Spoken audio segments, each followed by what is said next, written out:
Hello and welcome to this discussion. Hello, Ron. Hello, Alex. I'm getting ready to start the video right now. I'm going to start it, so just listen for a minute. Hello, welcome to this discussion of World War II in 1944. All right, so today is the 75th anniversary of, here I'm going to open, it's Milwaukee's Best Light. I was out in the sun working. I'm pretty hot and I wanted something light. Wouldn't want to drink a strong beer right now. All right. 1944, here we are, the 75th anniversary of the liberation of Rome, or the occupation of Rome by the Allies. The Germans decided just to get out. They didn't even stand and fight and have the city all torn up. Unfortunately, the city was bombed by the Allies, and it has some pretty severe damage. All right, now, Alex, if you get any, there is a little background noise, so you might want to mute it. Although, whatever, you might have just been moving around and it was making that noise. So sorry about that, Ron. Try to minimize that. All right, so let's look at the situation in 1944. I want to try to, let's see here. Do screen share. I'm going to show people something. Let's see, I want to go over here first and press this in case there's any comments in a little bit. Hey, Ron, I got up to put my light on. That's what was the noise. I probably got up and then I slammed right down into my chair. I'm sorry about that.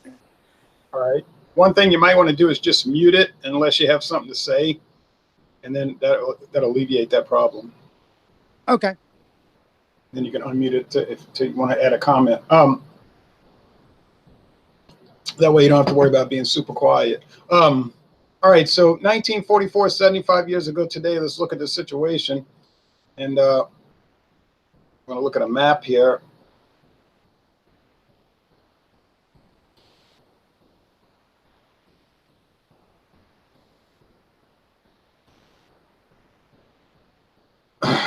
All right, so here's the situation. I don't know how to draw on it, but I don't need to draw. I'll just use this as a pointer. You had this. I know there's a way to do that drawing. There's you have the Soviet Union here. Can you see me doing that, Alex? You can unmute to tell me. I can see you do something. Yeah, I see the little thing. Okay, good. All right, so we have the Soviet Union here. They had gotten into a terrible dispute with Germany starting in late 1940. They had signed a partnership in 1939 to be, I guess you would call it, partners in crime, to repartition Poland, because the Soviet Union wanted this area here, which was occupied by Poland after starting in 1919. But actually, most of the people that lived there were either Ukrainians down here or Belarusians there, White Russians. The Poles lived here. You have Germans here. This is a part of Eastern Germany, East Prussia. You had Germans mostly around here. And then in Danzig, the League of Nations city under Polish authority. So Germany had a gripe against Poland. The Soviet Union had a gripe against Poland. So Germany attacked first September 1st, 1939. Then the Soviet Union came in September 17th, and they divided it right there along this line. According to that agreement, the Soviet Union was allowed to occupy parts of eastern Finland. That did cause some controversy between Germany and Russia, though. The Soviets were also allowed to occupy Estonia and Latvia. When they occupied Lithuania in this is 1940, mind you, folks. 1940, Estonia, Latvia, Lithuania. Now you have Soviet troops right on the German border here. German and Soviet troops right along the border with each other in the middle of Poland here. And along the Hungarian border here, because Hungary occupied Ruthenia here in 1939, part of the dismemberment of Czechoslovakia. Czechia, which is the Czech Republic today, Bohemia here, Moravia here was occupied by Germany in 1939 and made a protectorate. This outer area had been stripped away from Czechia in October, I believe it was October 1938, because it was mostly Germans living there anyway. And then this country here is Slovakia, and they became independent and allied with Germany, since teaming up with Germany was getting them land that they wanted, or at least independence. I guess you'd say independence from the Czechs, which they got independence a second time in 1993. They never did really get along with the Czechs, the Slovaks, the Czechs, the Bohemian Moravians. So we have Hungary here, occupying Ruthenia, Austria, which had been absorbed by Germany in 1938. By mutual agreement, essentially. And yet Romania, which had joined Germany in the attack on Russia. Bulgaria stayed out of it, but they were favorable towards Germany. Yugoslavia got occupied by Italy and Germany in 1941. Greece attacked by Italy in 1940. Occupied by Germany and Italy in 1941. All right, Turkey stayed out the war, remained neutral. Spain stayed out the war, remained neutral. Portugal stayed out the war, remained neutral. Ireland also, and Sweden also. Now, okay, we're going back to 1944, but before we get to that, we got to look at some other things.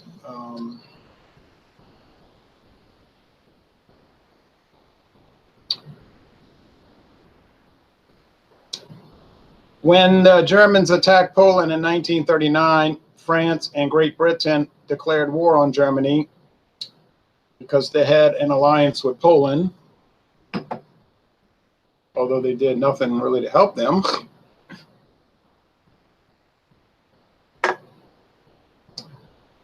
Then after Germany and Russia dismembered Poland, which wasn't too difficult really, in 1940, that was 39, then 1940, the Germans, since they couldn't get the British and the French to call off the war, because Hitler told the British and the French, well, Poland's gone, you teamed up with them and you didn't do anything to help them, why don't you just call the war off and we'll just call it a draw. They said no. So the Germans attacked France, not along the border here, but just like in 1914 through Belgium, and Netherlands didn't get attacked in 1914, but through the Netherlands, Belgium, and Luxembourg. Allies rushed to the front here, and then the Germans went through the forest here behind the Allied lines. Brilliant trick. Now the Allies had Germans in front of them and behind them, so they're rushing to the ocean to escape the trap. British started pulling out of the French war. The French could see they were being abandoned, so they just surrendered. I'm going fast, you know. They surrendered to Germany June 1940. Italy, meanwhile, who was neutral, decided to attack because they thought Germany had won the war. They attacked France, didn't find much success, but they did get a few little territories here that they had given up to France in 1859. Meanwhile, Italy started attacking the British territories down in Africa, British Somaliland,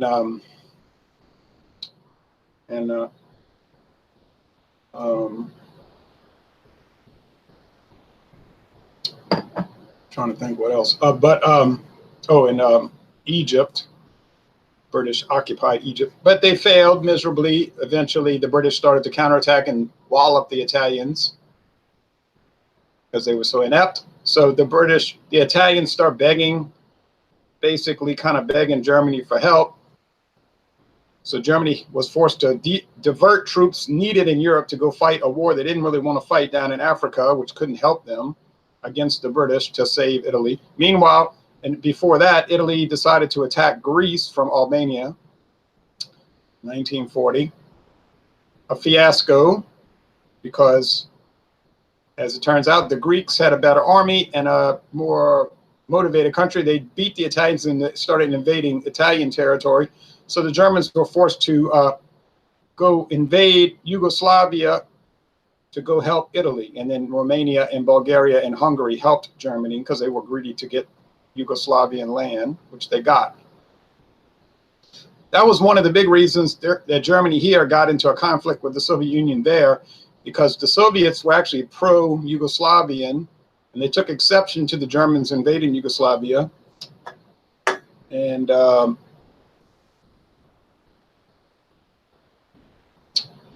there was a lot of other trouble besides that, though. Let's not make it look like that's the spark. That was just a contributing factor. But their relationship broke down all throughout 1940. The Germans got very paranoid. Now, remember, after they beat France, the Germans told the British again, well, let's just call off the war because it's all over. Why don't we just call it a day? You can get out of Europe, let us run Europe and go home and forget about it.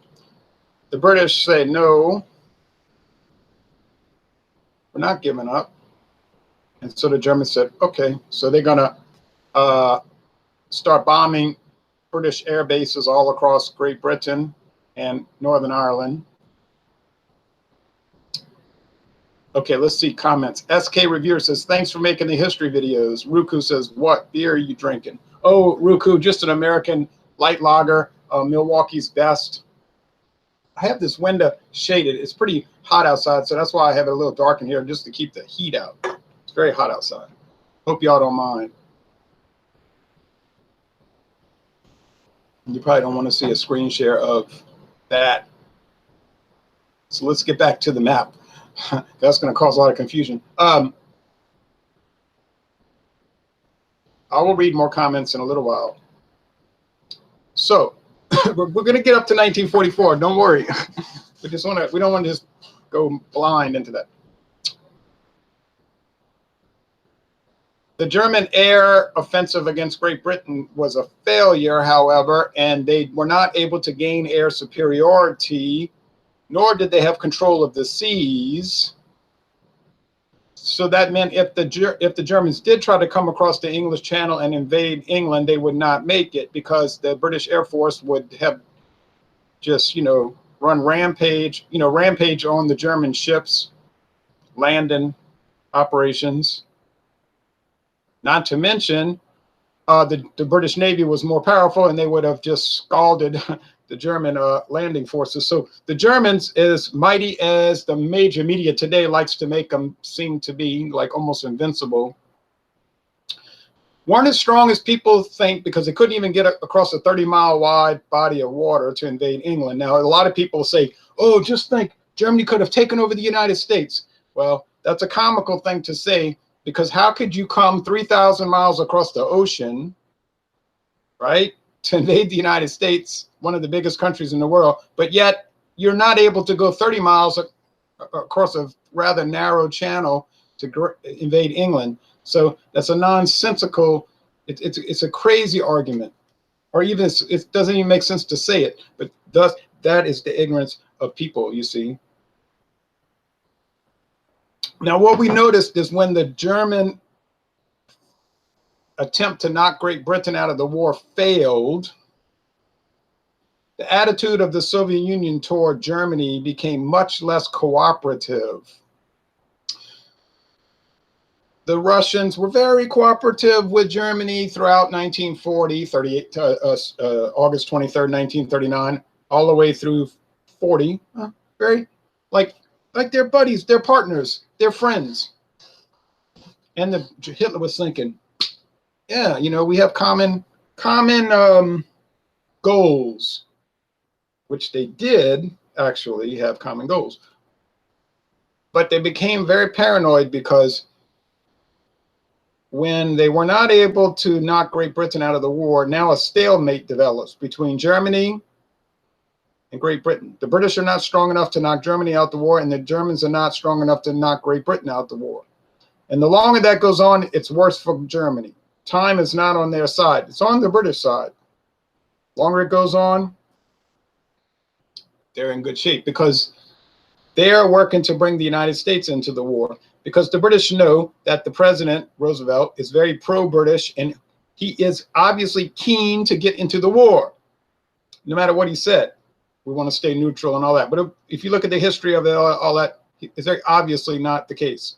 And in fact, during 1940, the United States got more and more involved in the war to help the British. And if the United States is actively helping Great Britain to defeat Germany, that would be what, of course, that's an act of war against Germany. Now, you might say, why didn't Germany declare war on the United States for interfering? Well, of course, they couldn't afford to. And Hitler knew that's what the British want, to bait us into fighting the United States, which means they would be, guaranteed to win then. The Germans know that. They can't afford the United States to join. They have really no chance to win. But now Hitler's in a fix, because the Soviet attitude, remember, there's Soviet troops right here on the eastern German border. Here's Berlin here, and there's Soviet troops here, where I'm drawing this little cursor. Here, and then Berlin is there. Germany is here. Well, at that time, Germany was here because they had annexed Western Poland like they had owned it in 1914. So the Germans are very uncomfortable with millions and then more millions and then even more millions of Soviet troops along the border, tanks, planes, millions of soldiers. And so the Germans are telling the Soviet Union, well, why do you have all these troops on the border? It's kind of like that scene in Scarface where Frank says, hey, Tony, what's with the gun? And Tony says, what, this? Or how you say, paranoid, so that's what Stalin's saying. Oh, I'm just paranoid, And the Germans were the ones paranoid. They say, but we're supposed to be partners. We need to de-escalate the eastern border, or the Soviet western border, because this is very serious. We cannot have, millions of Soviet troops right on the border with planes and tanks who could invade at any moment. This cannot happen. This cannot. And then, of course, Stalin and his people, Molotov, say, "Oh, well, forget about it. Forget about it." That's all they ever. That's all they would say. Oh, forget about it. Forget about it. And so, of course, Hitler said, "Oh, that's it." So they get a secret plot. Germany makes a secret plot with Finland, Italy. Not that Italy could help them, because they couldn't help themselves. Hungary and Romania, to launch a surprise attack on the Soviet Union. Alex, you got something to say? Sorry about that, Ron. I just had to go back to my iPad. Don't feel bad. Okay, so of course the Soviets had a good spy network, and there was a spy entrenched in the German intelligence network, Richard Sorge. And the British had excellent intelligence network, and so they found out about it, and they tell the Soviets, watch out, the Germans are going to attack you. Now, Stalin's thinking the British are trying to trick him into war so that, because they're in a stalemate and they need help. So Stalin said, no, thanks, I know what you're trying to do. The British said, no, of course we would like you to join, naturally, but just remember, June 1941, about 4 in the morning, June 22nd, get ready, because they're coming. And Stalin thought, yeah. But now the Germans are very concerned, the German high command very concerned. They telling Hitler, this is not good, because this is how big Russia is. It stretches from the German border all the way to Japan and Alaska. So we're talking about a country that, covers half the world. It's very big. And people haven't had a whole lot of success in the past invading Russia. Hitler said, well, they got a lot of internal problems, and if we could just hit them with a knockout punch, we can knock them out the war, and we can make a peace agreement with them, occupy Western Soviet Union, and then the British will realize it's no joke, and then they'll probably make peace, and before the U.S. gets involved too much more, and then we can call it off. Big risk, you say. Well, that's a big risk. it's a huge risk because what if it doesn't work out? Well, we know what happened. 1941, June 22nd, Finland, Germany, Slovakia. Yeah, big help, right? Hungary and Romania, plus Italian troops, invade the Soviet Union. Now remember, Germany, very strong, one of the strongest countries in the world. Finland, not strong. Slovakia, Hungary, not strong. Romania, not strong. Italy, very poor, not strong. On paper, strong. In reality, weak. Poor performance. It'd be like a pro football team. They start the season, they're 0-6. They've won 0 games and lost 6. And you say, this team is terrible. Okay, but that's Germany's allies. Oh, boy. So the Soviets get attacked. Here come the Germans and their allies. Oh, boy. The British are saying, ooh, this is great because we needed the help, and now we got it. So the Germans and the Allies are driving deep into the Soviet Union, but as feared, the attack bogs down. The Soviets are much stronger than the Germans had believed, or I should say Hitler believed, because some of the German leadership did think they were rather dangerous. So, but whatever the case, by the end of 1941, Germany had not, in fact, knocked Russia out of the war. Japan had not attacked Russia in the east because the Axis powers are very uncoordinated. Germany was working at cross purposes against Italy and Japan likewise. They were all off on their own projects, no coordination and no success. So now the counterattack. We know what happens. Japan, we're not going to get into that dispute today, got into this huge conflict with Great Britain and the United States in the east over China, the open door policy in China. This goes back to 19th century. I'll be right back. Hold on.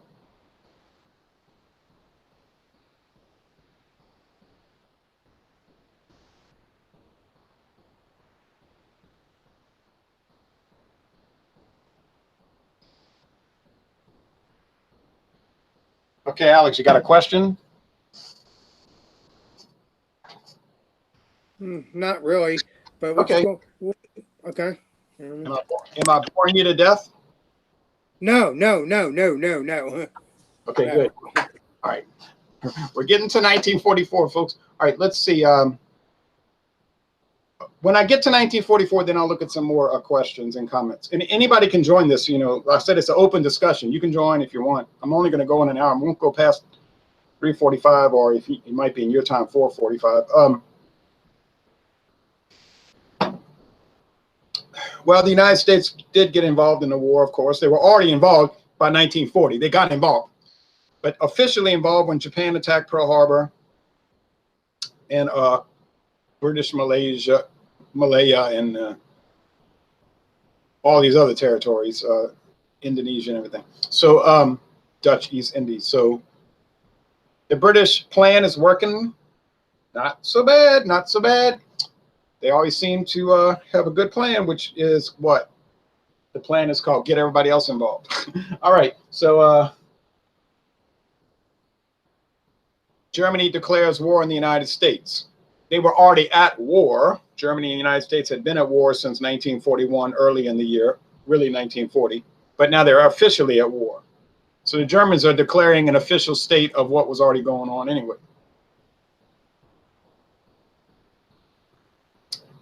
Which the British were delighted about, because now the United States is going to start helping the British. Well, we know what happened.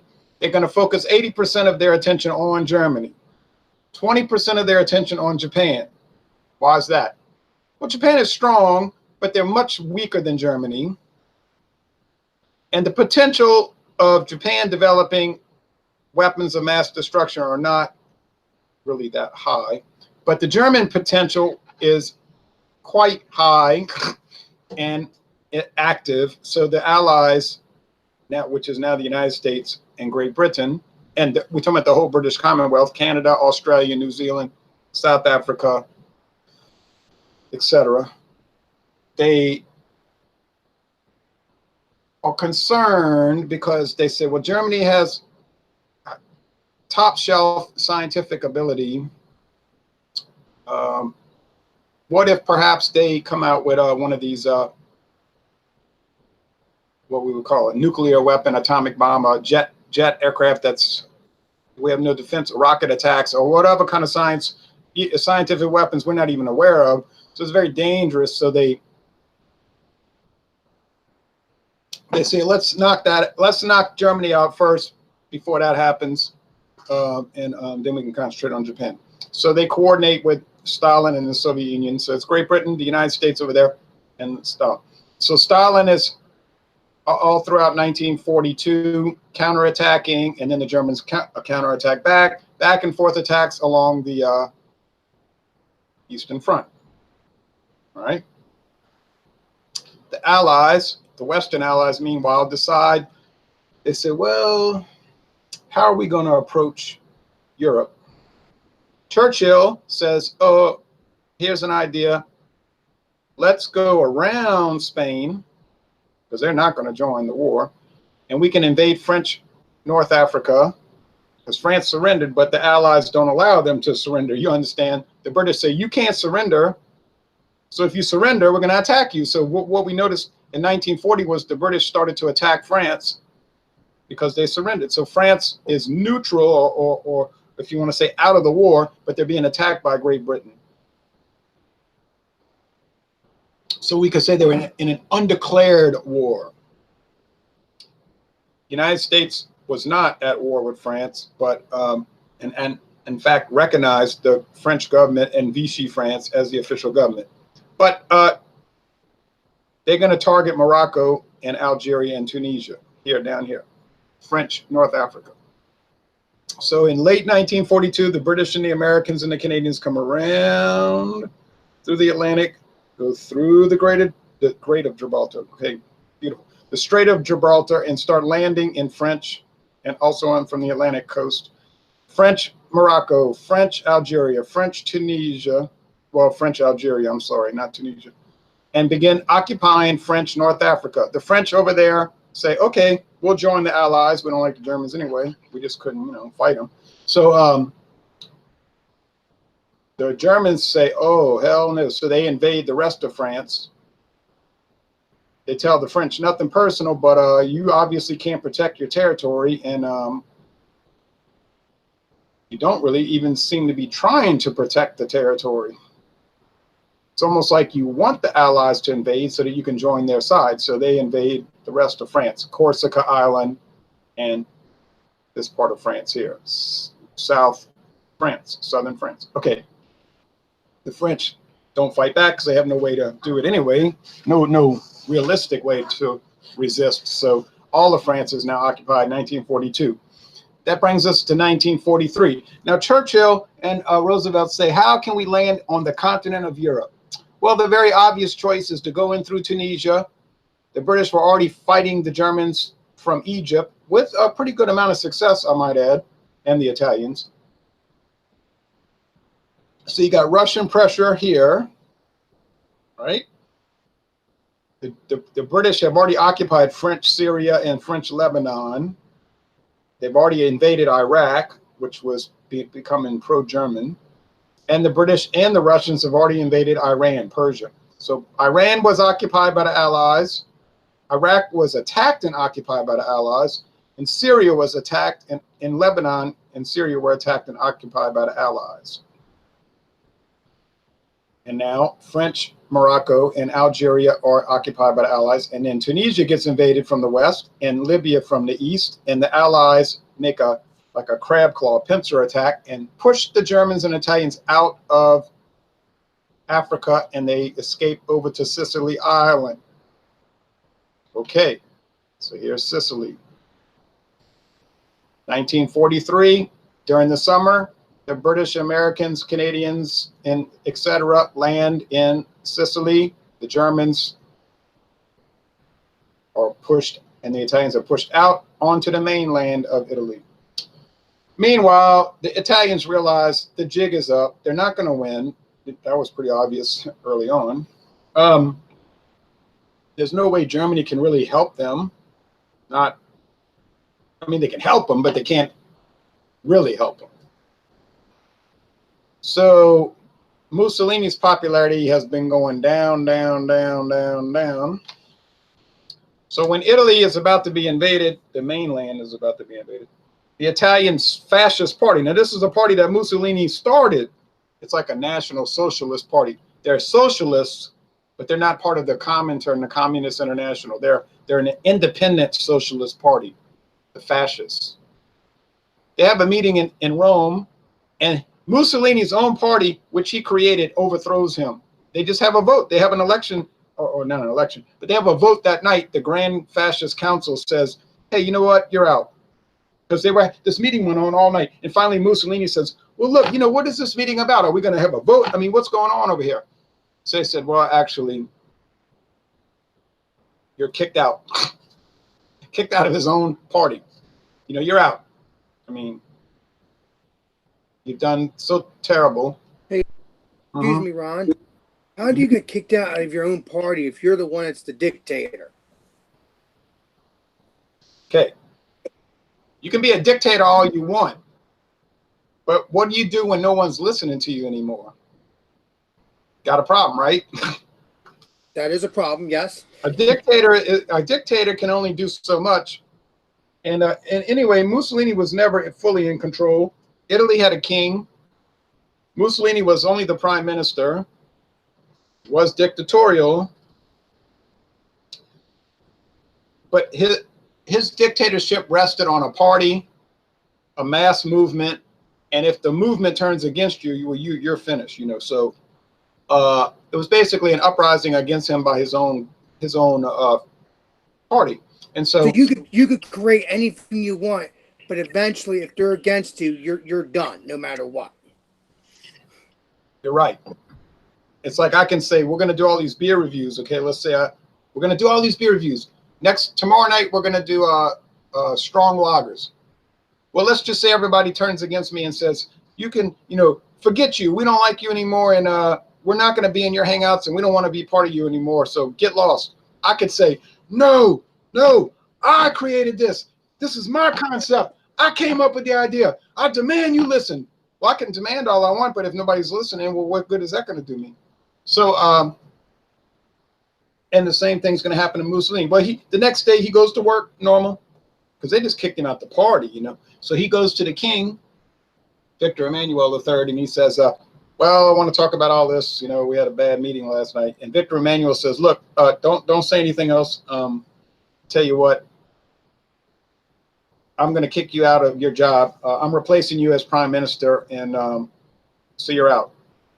Oh, we can't believe it. So he goes home, and later that day he's arrested, put under arrest by the king, because the king didn't trust him. He said he might try to overthrow me or something, So the king got rid of Mussolini, and he was placed under arrest. Now later, a few months, I guess it was a couple of months later. I don't have the timelines on that exactly. It doesn't really matter. Finally, the Germans found out where Mussolini was, and they sent a rescue team in there, and they rescued him, actually.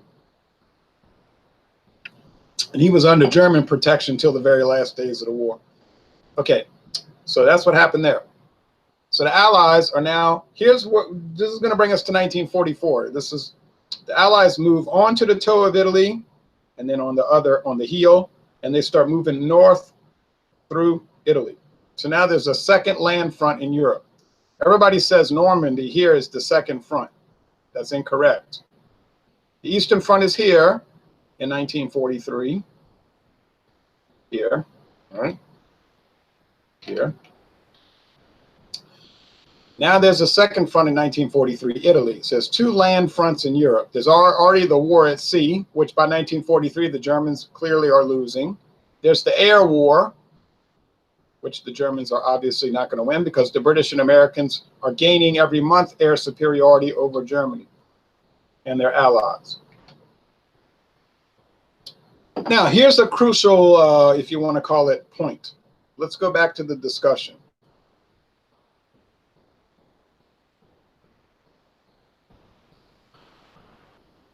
Ruku said, used to be Yugoslavia. Sorry for the spelling. Well, that's okay.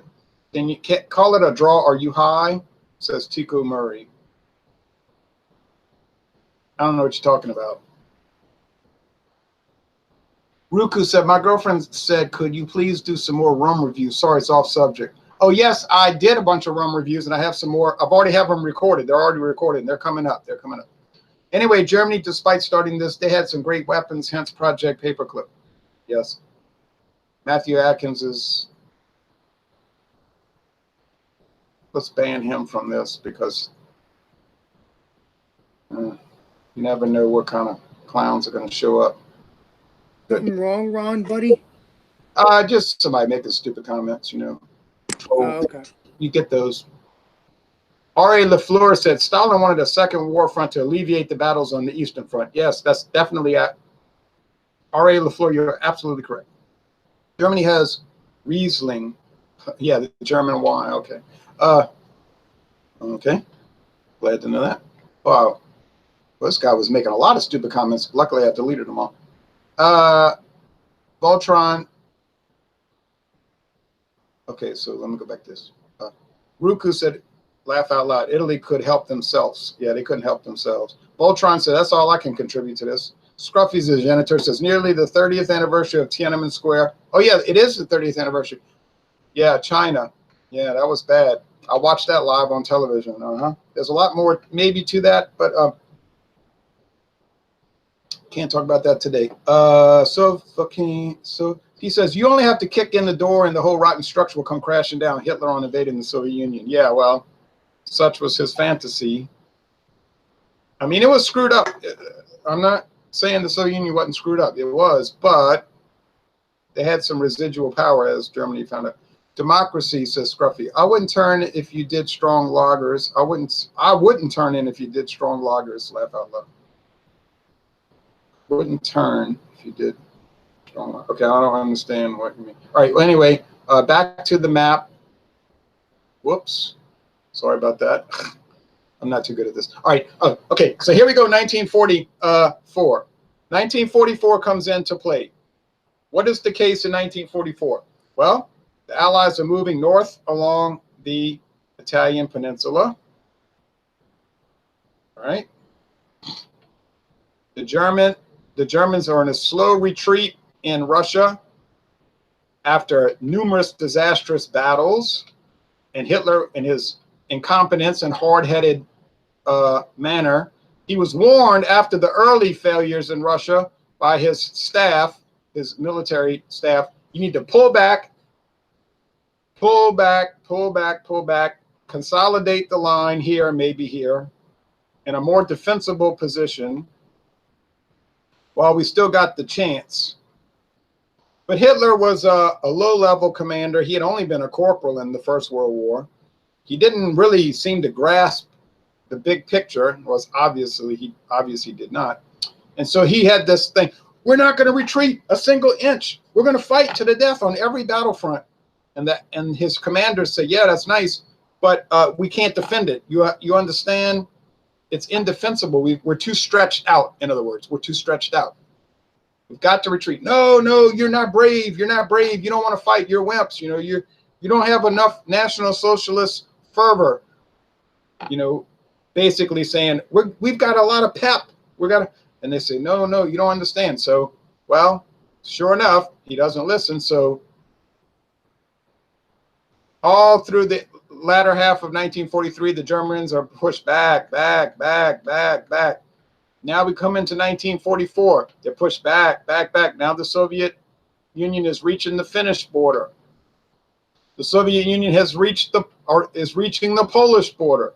The Soviet Union is heading toward Romania. You say, whoa, what is the attitude of Finland? What is the attitude of Romania as the Soviet troops approach? Well, you know what their attitude is. They're scared as hell, you see. They say, oh. Now, Germany is getting paranoid. Hitler say, okay, Finland. Mannerheim, that's the leader of Finland, General Mannerheim. You're going to keep fighting, huh? Oh, yeah, sure. But Hitler suspects that the man is secretly talking to the Soviet Union trying to get out the war, which is what he was doing. And Hitler's telling the Romanians, you're going to keep fighting, right? Oh, yeah.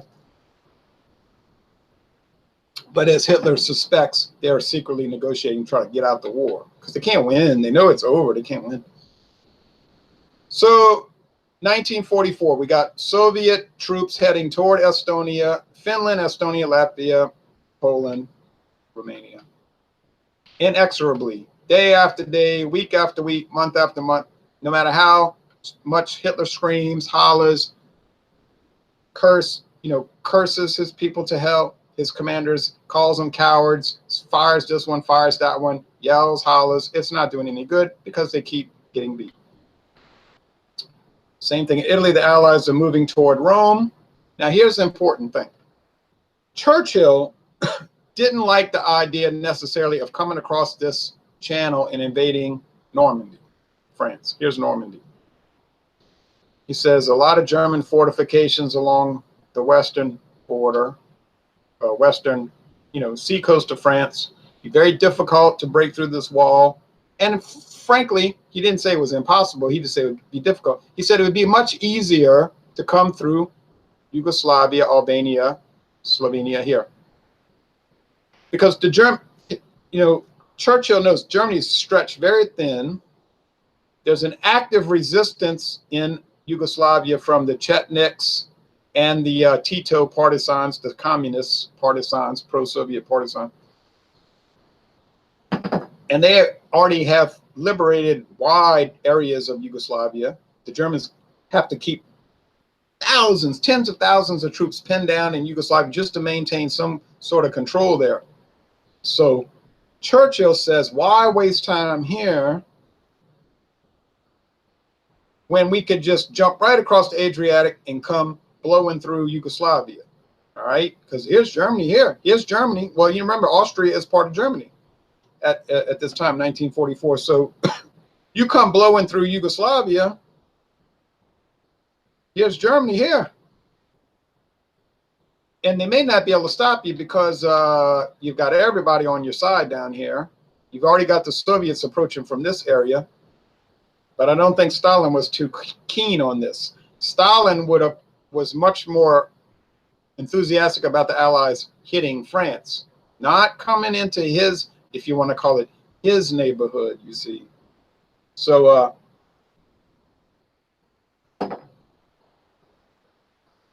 these discussions go back and forth. All right. Now, what do I think? Well, seems to be that they probably would have had some pretty good success blasting into Albania, Serbia, Bosnia-Herzegovina, Croatia, Slovenia, heading toward Hungary, Austria, German occupied, or part of Germany at this time, and Romania. Did they have powerful German forces out here? Yes, certainly they did. But they were under terrible pressure because they got to keep most of their soldiers on the Eastern Front, most of their equipment on the Eastern Front. Now remember, 1944, German air power is declining week by week. Every week that goes by, German air power is weakening, whereas Soviet air power is strengthening. The Soviet Union is starting to gain almost complete air superiority on the Eastern Front. The Allies have already gained air superiority on the Italian front, the British front, home front. So in 1944, the Allied bombing campaign of Germany, which had been very difficult throughout 1943, where you had some disasters like at Schweinfurt and the second disaster at Schweinfurt, Germany. But the Allies learned better ways to bomb Germany, and they do so very ruthlessly with this what they call area bombing. You say, what's area bombing? Well, that's just where you bomb everything, and you don't worry about civilian casualties. In other words, civilians are now a target as well. You say, doesn't that violate the Articles of War? Oh, well, those don't matter if you lose. Those Articles of War only matter if you... I'm sorry, I said it backwards. They don't matter if you win. Those Articles of War only matter if you lose. So if you win and you attack civilians, kill hundreds of thousands of civilians, even millions, oh well. We had to do this to spread democracy and freedom, you understand? Now, if you lose and you did the same thing, you got a problem. All right, you got a problem. Okay, So it would have been very interesting, I think, to see what would have happened if the Allies had decided to take the southern route. I'm talking about where this cursor is showing, through here. But they didn't, so there's not much use talking about it forever. They decided to come here in Normandy. Now let's see about any comments as we got the last 15 minutes. The firestorm of Dresden, says Scruffy. Yes, that was in the last stages of the war, 1945, where Germany was totally defenseless. It was basically, Hey, Ron. yes. Hey, Ron, I truly believe if Hitler did not get paranoid and yell at all his soldiers and stuff, I think he would have won the war if he didn't get paranoid, though. He went crazy. Is that possible, or I'm wrong about that? I think you're wrong about that because, of course, we didn't scream at the soldiers necessarily, but, you know, the commanders. But, okay, the screaming and hollering didn't help. But I made a video a few years ago called Hitler's Biggest Mistake in World War II. And his biggest mistake in World War II was getting into the war, okay? He was very foolish and stupid, and now he's got to pay the price. So the chances of Germany winning World War II were not good to start with, and it panned out that way.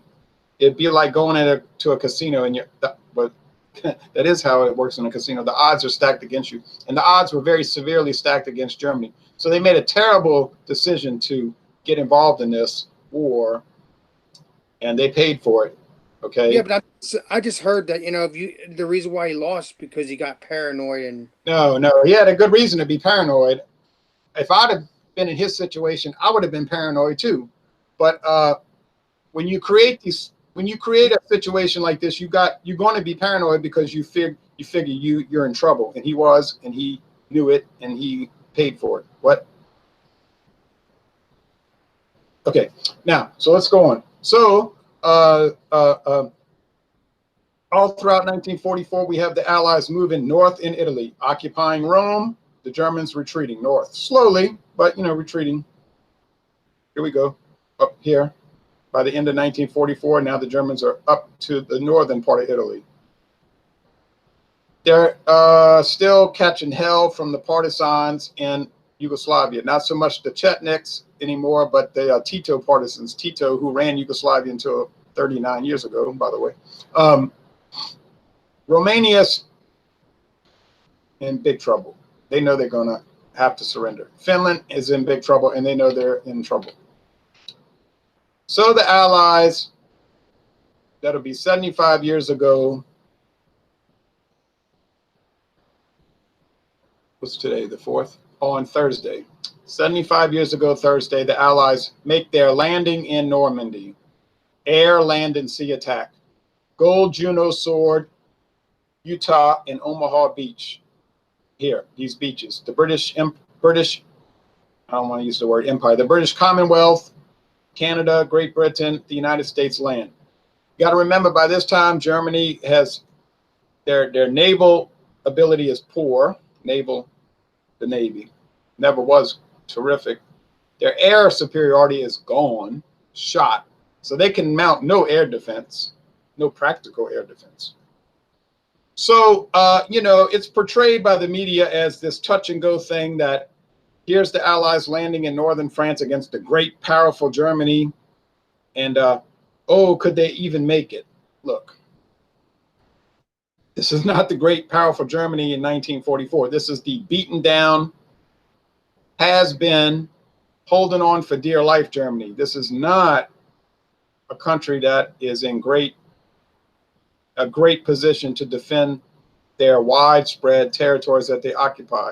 And that's the problem with occupying a widespread area of territory.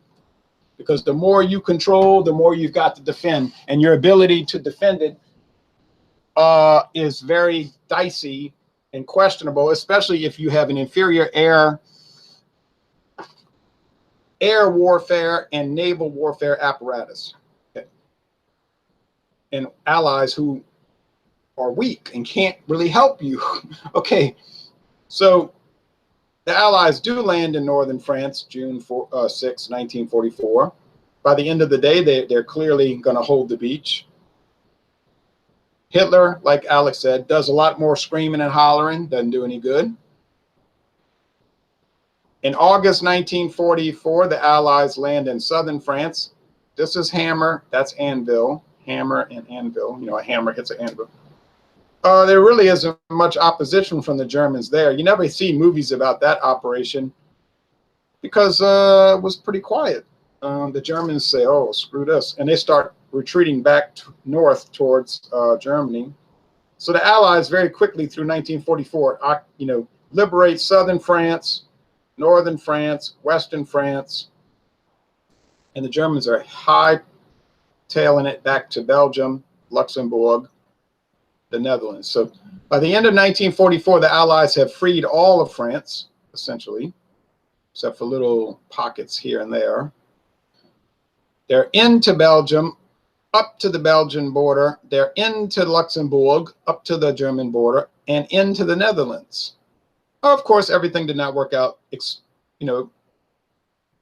perfectly, because there was Operation Market Garden that the British insisted on launching, this parachute landing in the Netherlands. They were going to try to get behind the German lines and head into Germany. That flopped because they landed right on a huge SS division, Schutzstaffel division. So they were forced to call that off. On the Eastern Front, Finland, by the end of 1944, dropped out the war, made peace with the Soviet Union, let them have the land back that they had stolen from them in 1940. And by the end of the year, they were forced to declare war on Germany. Obviously, Finland didn't really want to fight Germany. They just did that to please Russia. They had no real intention to ever attack Germany.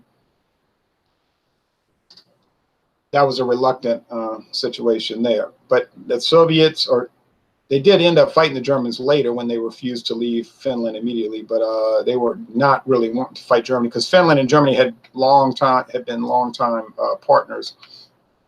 So Finland's out. Romania, same thing. They see the Soviets coming. They're out.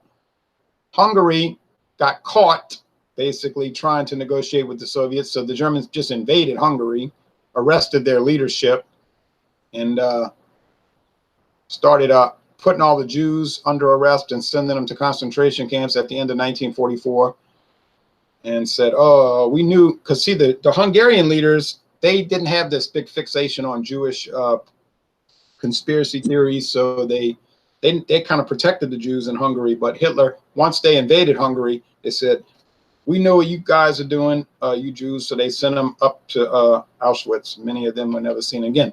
Okay, so we got Hungary dropping out the war, or at least trying to drop out, but not allowed to. Romania dropping out. The Germans started to,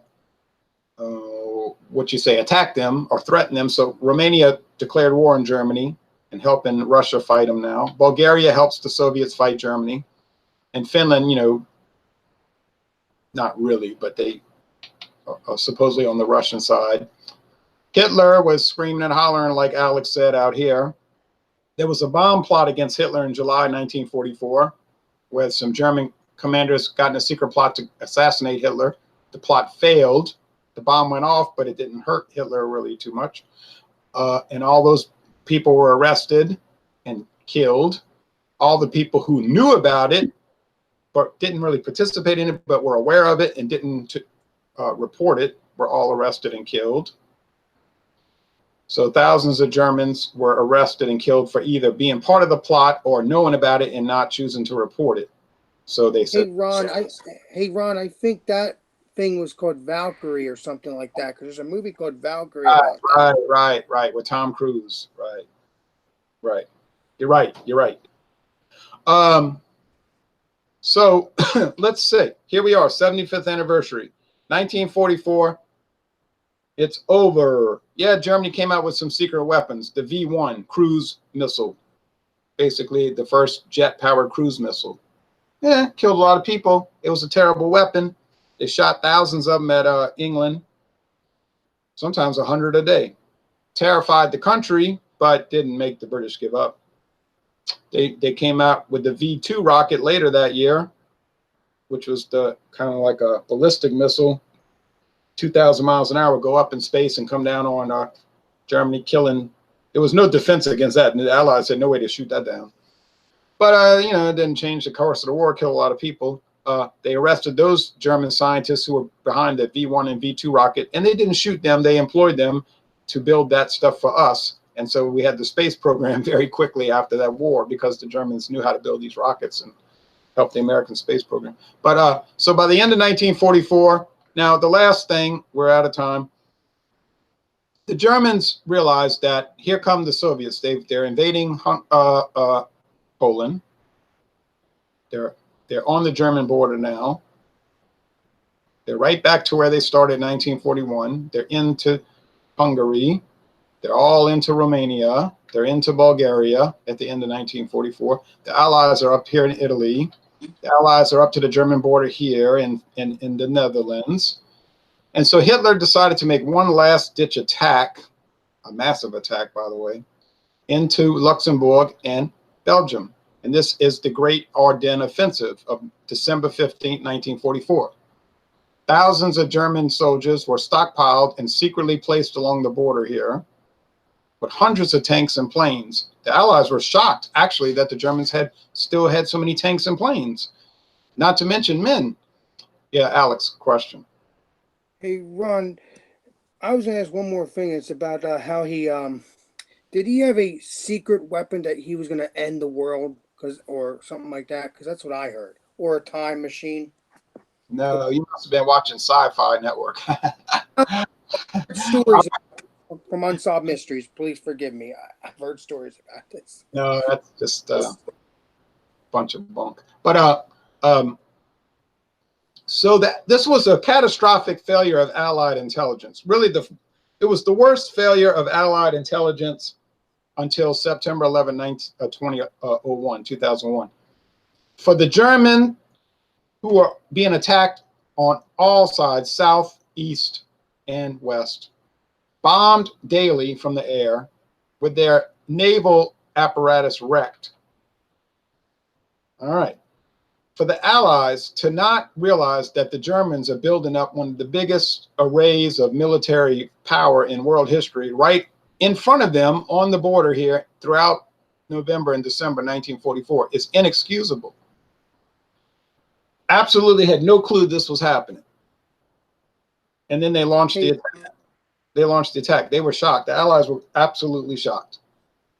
Hey, Ron, just to let you know, buddy, they have blown up tunnels and stuff like that, so it's possible they had a machine to end the world, maybe.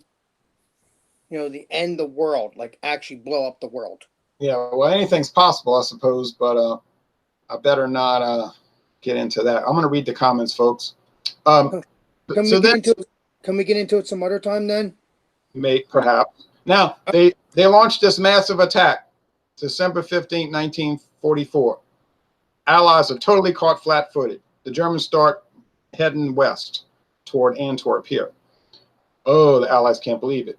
And there's a lot of panic along this line because they're wondering, is this going to be 1940 all over again? Well, it can't be because there's a lot of differences. But the Germans really punch through the line, but they only make it halfway to Antwerp. And so eventually this huge attack does fail, and the Allies are able to push down on this bulge. They call it the Battle of the Bulge because it was a huge bulge in the Allied line.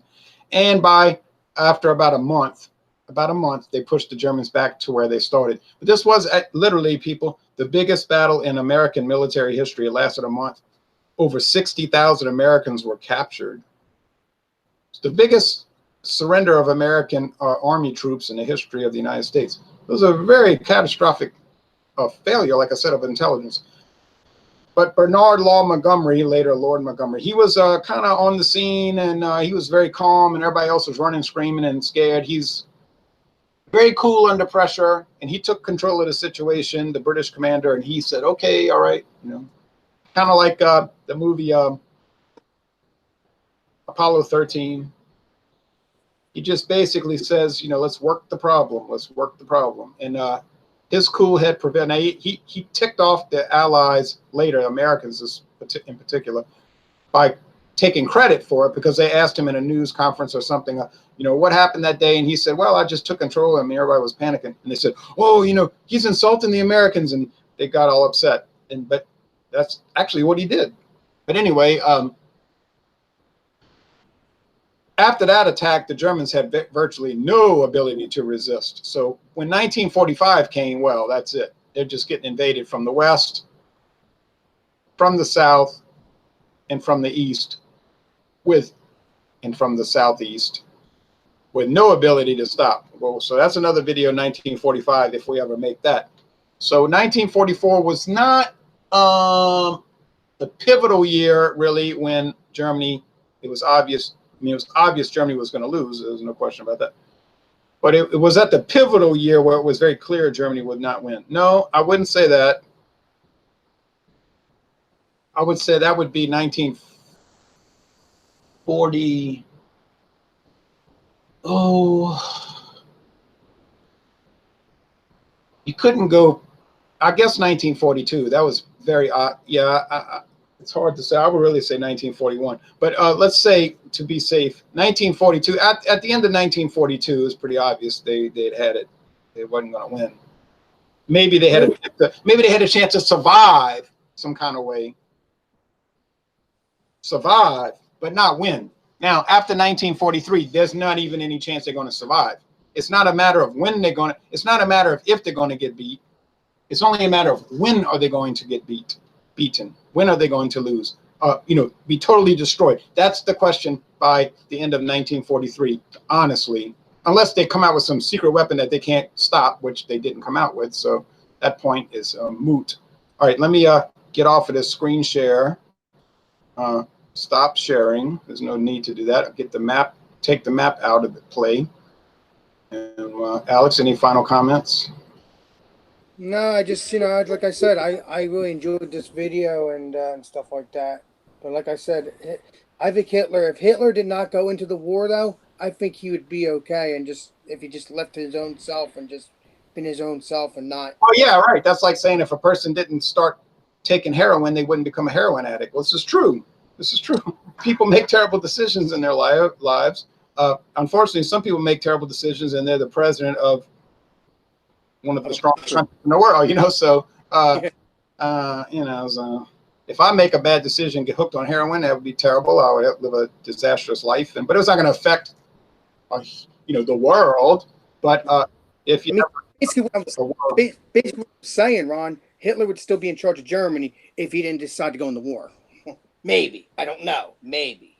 I mean, not today, obviously, but he could have stayed a long time, you know. I mean, look at Francisco Franco. He said, no, I don't want any part of this war, really. No thanks, but appreciate the offer. And actually, he never told Germany he wasn't going to join. He just kept putting them on hold, like, oh, let me see. I'm going to look into that. You know, Hitler knew he wasn't going to join. He was getting so irritated with him. But Franco said, oh, they're not going to beat the British. Franco said the British ain't going to give up. So Franco said he wasn't like the Hungarian leader, Horthy, however you pronounce that, Admiral Horthy, and he wasn't like the Finnish leader. He just said, well, I can't really blame Finland because they got attacked. So I shouldn't say that. But you know, Franco said, no, but oh well, you do very well. Viva Germany, you know, blah blah blah. But he's basically saying, no thanks, I don't want to be part of that. Y'all gonna get killed. And he was right. And so Franco stayed in power for 30 years, 30 more years after World War II. He was in power for 30 more years until he died of old age. So Hitler was 56.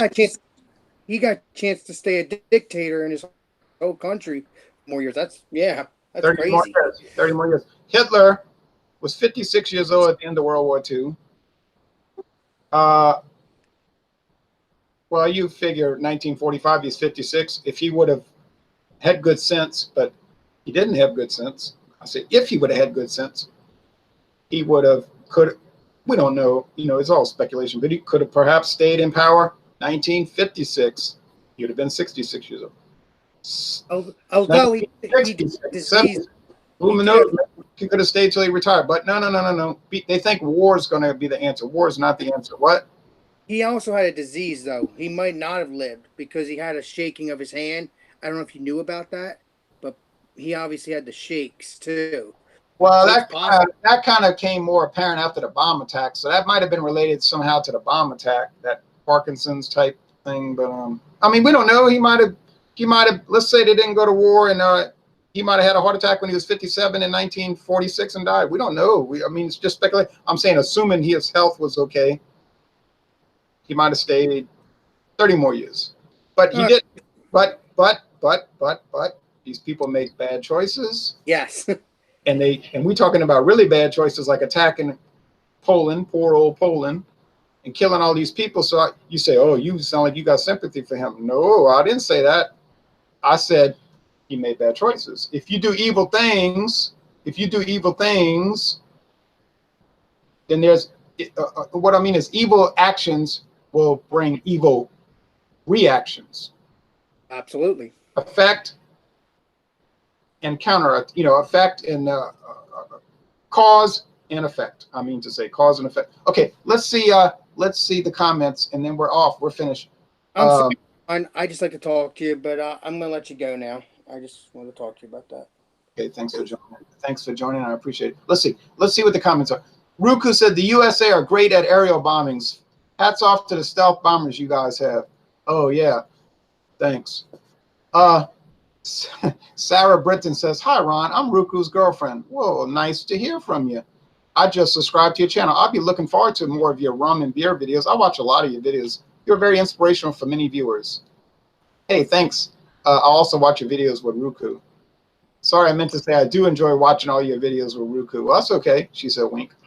Okay, well, thank you, Sarah Britton. And any of you viewers who want to interact with us, we're always on Alcohol Eggs on Facebook, and we're always talking about, you got it, rum, whiskey, beer, wine. It's a hobby. We like to talk about it. I like to talk about history too. Most of those guys could care less about that. Well, I gave them a link to join. Alex did. The rest were like, oh well, we don't want to join. All right, yeah, so like history, Ron. You know that. That's why I join you. That's why I join you, because I love my history. That's good. Now, Sofa, this is Danny.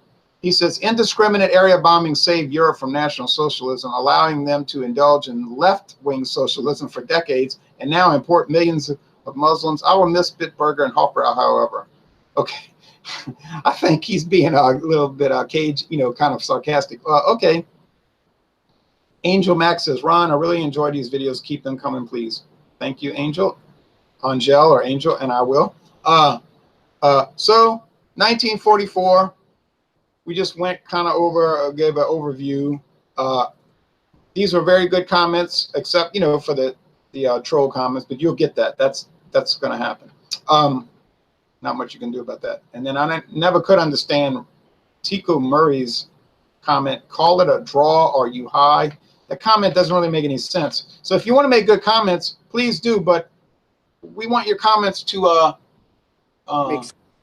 make sense. Like, like have some kind of coherence to it. And then you can make the comments. In fact, I've already said you can come on the video and make your case live on air without me interrupting you. Alex does. I don't know how many people got the guts to do it, but you can do it. Just contact me, and if you feel brave enough, come on here. And my iPad cut me off. I swear I won't interrupt you for 30 minutes unless you start cursing and saying, bad stuff that could get the channel in trouble. But if you just want to make opinions, got 30 minutes. You got the floor, boy. What now? No, my iPad cut off on me. I'm sorry, buddy. I was listening to you and it cut off. It pissed me off. Sorry. Oh well. Sofa says yes. I was being a little sarcastic. Yeah, I kind of noticed that. All right. Well, thanks for watching this 1944 video produced in 2019. And I can't say when another history video is coming along, but I suppose it won't be too long from now. I just got to get a mind to do one. Got to think of a good topic. Not just going to be in here blabbing for nothing.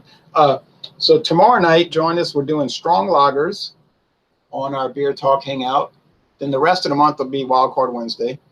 And then at the 1st of July, might be on Eric's channel, Thomas Metal 75. But we're going to do beer reviewing and scoring, like a discussion of how do you score and review beer? I think that would be a great video. I wanted to wait a month to give people I think it's a good idea to give people a chance to think about it. Plus, I happen to have some strong lager on hand. Ha ha ha. So I don't have to go look for anything. Hey, What? Ron, Beer Talk is not. That's on Facebook. I'm not going to be able to join that. You said you're not going to do Wildcard Wednesday. See, that's why you got to join that. But it's just, I already posted about this on the International Beer Review Guild. So You're part of that. There's no Wildcard Wednesday tomorrow then. No, it's strong lager. But you're going to be on Facebook, not on here, right? No, I'm going to put it here. I'm going to put the link on International Beer Review Guild. Oh, I thought you said Facebook. Sorry, I misunderstood you. I'm going to put it on both. I'm going to put it on both. Oh, nice. The link's going to be on both. And Okay. just go find a strong lager. Now, it's not hard to find a strong lager. You can get a strong craft beer lager. You can get a strong macro beer lager. Whatever you want to get. Doesn't matter. Strong, strong. What's strong? I guess 5.5% or higher. There you go. Easy. Yeah. Easy. Sarah Britton says, have a drink on me and Ruku. Thank you for our shout outs. You're welcome, Sarah. And like I said, if you and Ruku want to join Alcohol Legs on Facebook, hit me up and I'll approve it, and you can be part of the group. All right. Well, thanks for letting me join. I will be talking to you later. You're welcome. Thanks for joining. I'll be talking to all you people later. And everyone have a nice, safe evening.